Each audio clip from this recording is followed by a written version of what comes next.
teachers taking advantage of the situation and fleecing desperate parents. Alan Ochanda, KTN News. Okay, let's now speak with Mr. Jonathan Wesaya, who is an education expert. Good afternoon, sir. Thank you so much for joining us.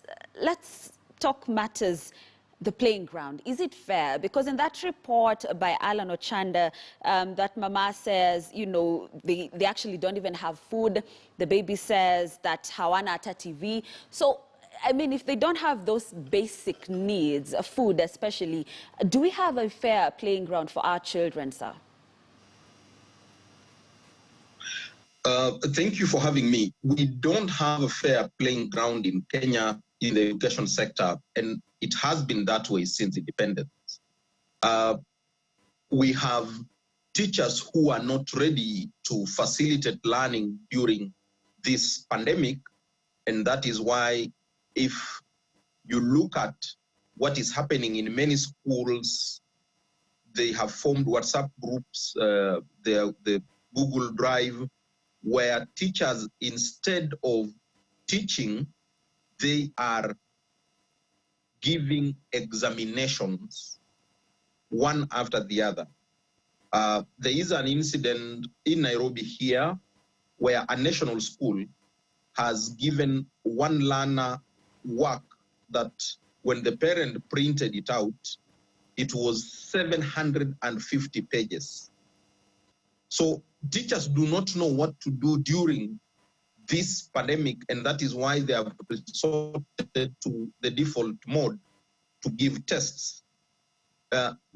What we needed to have done at the beginning of it all is to ensure the mental health and provide psychosocial support to the teacher, the learner, and the parent who need to facilitate learning at this window.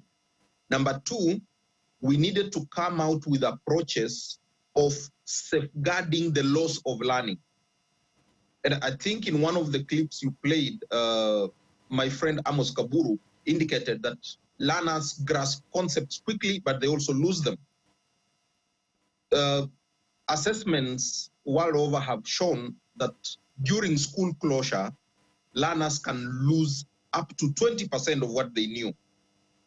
So what we need during this window is to process mechanisms to prevent learners from losing what they learned and keeping them active so that when school resumes, we are not going to sub-zero levels to try and retrieve them.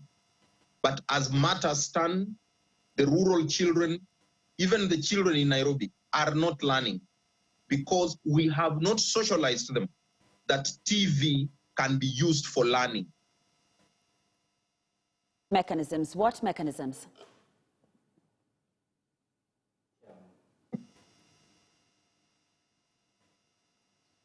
Sir, Mr. Wesaya, if you're still with me, if you can hear me, you have mentioned mechanisms.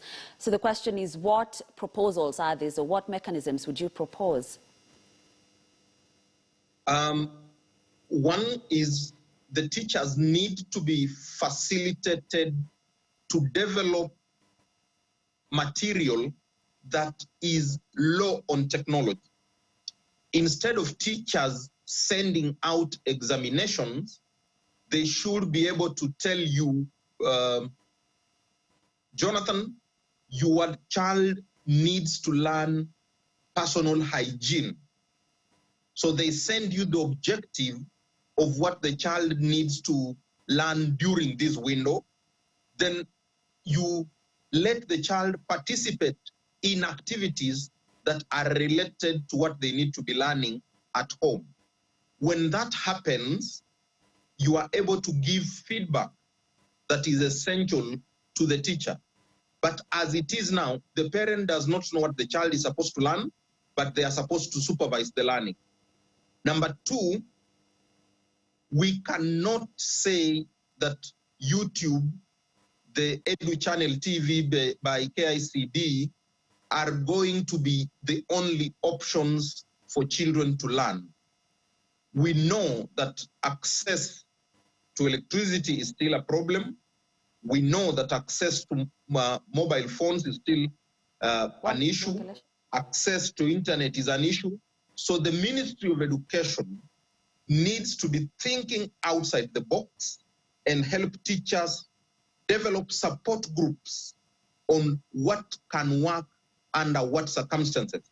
We cannot have a one suit to fit everybody irrespective of where they are now. Okay, lastly, sir, before I let you go, let's talk matters now, the government and what more they need to do, because we are here already, and as we speak, our children will be home at least until June the 4th, and the government still insists that there are no plans to postpone, at least the two main exams, KCPE, KCSE. So what more should the government do? The government needs to inspire hope. The Cabinet Secretary of Education needs to lead by example. Let the parent, let the guardian know that it is not a matter of life and death. We cannot be, as a nation, saying we are changing the system. 844 is more exam-oriented. We are moving into CBC because 844 is hectic, but then during the window in which we are implementing the CBC, we are hell-bent on examination. Number two, the Cabinet Secretary needs to help the sector think, needs to help the parent and the guardian see that there are windows of opportunity that can be utilized. The time within which school starts can be reduced or can be expanded. So instead of school beginning at 8:10, we can begin school at 7. Instead of school ending at 3:10, school can end at 5. Instead of school closing on Friday, school can close on Saturday, so that the lost time can be recovered. And instead of us having the examinations in October, examinations can be held in November for primary and December for secondary. And the marking can happen later into the year in January or February. So we need the children alive so that they sit the exam. We need the teacher facilitated and supported during this window so that they are able to engage with the learners. Teachers are having trouble because when learners have anxiety,